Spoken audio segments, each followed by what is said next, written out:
সুপ্রিয় এসএসসি পরীক্ষার্থীবৃন্দ, তোমাদের গণিত পরীক্ষা তোমরা তোমাদের এমসিকিউ অ্যান্সার মিলে নিতে পারো। এটা দেখো, তোমাদের যদি এমসিকিউতে তোমরা মোটামুটি ভালো করো তাহলে সৃজনশীলে দুইটা পূর্ণাঙ্গ সৃজনশীল আর বাকি দুই একটা থেকে তোমরা ক খ দিলে ক অথবা খ যদি অ্যান্সার করতে পারো ইনশাল্লাহ তোমাদের টেনশনের কোনো কারণ নেই, তোমরা পরীক্ষা ভালো করবে। তো আমি বলবো এটা হলো ঢাকা বোর্ড, তোমাদের খ সেট যাদের তারা সরাসরি মিলিয়ে নেবে, বাকিরা এর থেকেও মিলাতে পারবে।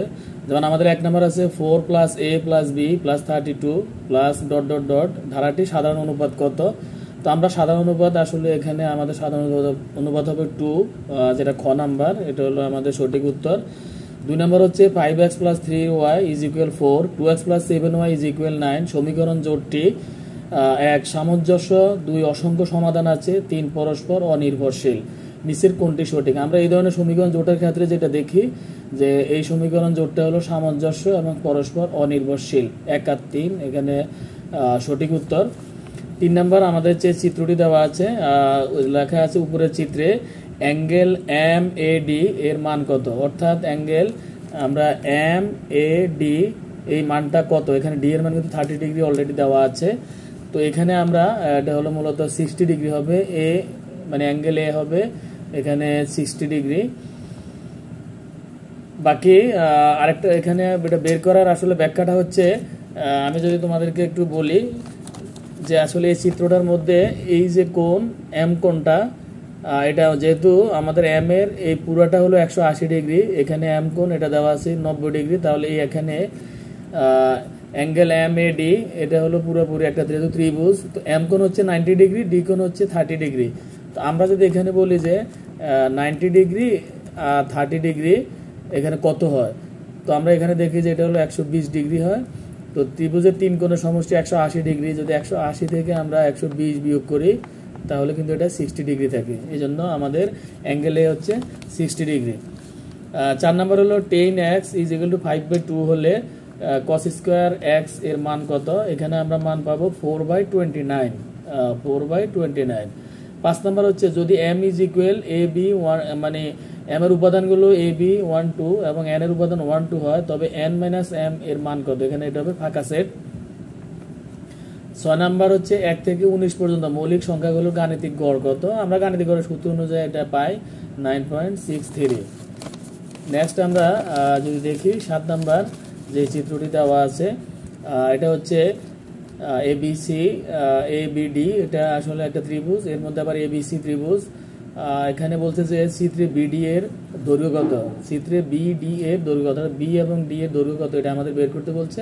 তো এটা হচ্ছে আমাদের BC দেওয়া আছে 20 মিটার, এখন CD তার মানে টোটালটা আমাদের কত আমরা এটা বের করলাম, এটা হলো 80 মিটার, অর্থাৎ ঘ নাম্বার। 8 নাম্বার হচ্ছে PQR ত্রিভুজ আঁকার জন্য নিচের কোন তথ্যগুলো প্রযোজ্য হবে? আমরা এটা প্রযোজ্য হবে PQ = হবে 6 সেন্টিমিটার, QR = 9 সেন্টিমিটার, PR = 12, এই তথ্যটা আমাদের প্রযোজ্য হবে। এটা 8 হলো ঘ নাম্বার। 9 নাম্বার হচ্ছে রম্বসের প্রতিসাম্য রেখার সংখ্যা কয়টি? আমরা এটা জানি, এটা আসলে রম্বসের প্রতিসাম্য রেখার সংখ্যা সবসময় 2টা থাকে। 10 নম্বর হলো একটি বৃত্তের ব্যাস 12 সেন্টিমিটার হলে এর পরিসীমা কত হবে? এটা আমরা অঙ্ক পরিসীমা সূত্র অনুযায়ী 37.70, এটা হবে ক নাম্বার। 11 নম্বর হচ্ছে একটি দ্রব্য 20% ক্ষতিতে বিক্রয় করা হলো, ক্রয় মূল্য বিক্রয় মূল্য অনুপাত কোনটি? এখানে আমাদের যেহেতু 20% ক্ষতিতে বিক্রয় করা হলো, ক্রয় মূল্য অনুপাত হবে 5:4, অর্থাৎ আমরা জানি যে যদি ক্রয় মূল্য বেশি হয় বিক্রয় মূল্য যদি কম হয় তাহলে ক্ষতি হয়। তো 5 or 4, এটা আমি আসলে অঙ্ক না করেও বলতে পারবো যে 5:4। 12 নম্বর হচ্ছে 0.69 এর সামান্য ভগ্নাংশ নিচের কোনটি? এটা আমার মনে হয় তোমরা এটা সহজ, আমরা এখানে ক্ষেত্রে সামান্য ভগ্নাংশ বলতে আমরা এটা কত লিখতে পারি? 100/69। তো 100 ভাগে যদি আমরা 69 লিখি, এটা আমি একটু করে দিচ্ছি যে 169 আমরা যদি এটা কত দিয়ে কাটাকাটি যায় এটা আমাদের আগে বের করতে হবে। আমরা এখানে আমরা দেখি যে এটা আসলে 100/69 সামান্য ভগ্নাংশ নিচের কোনটি? এটা হলো ক নাম্বার, এটা অনেকে উত্তর তো ভুল লিখছে, এটাই হবে সামান্য, এটা কাটাকাটি যায় না, এটা 100 ভাগের 69, এটা হবে। 13 নম্বর হচ্ছে একটি বর্গের ঘূর্ণন প্রতিসমতার মাত্রা কত হবে, এটা 90 ডিগ্রি। 14 নম্বর হলো F Y is equal Y to the power 4 5y square 3 হলে এফ -1 এর মান কত, এটা আমাদের -3 হবে। গ নাম্বার।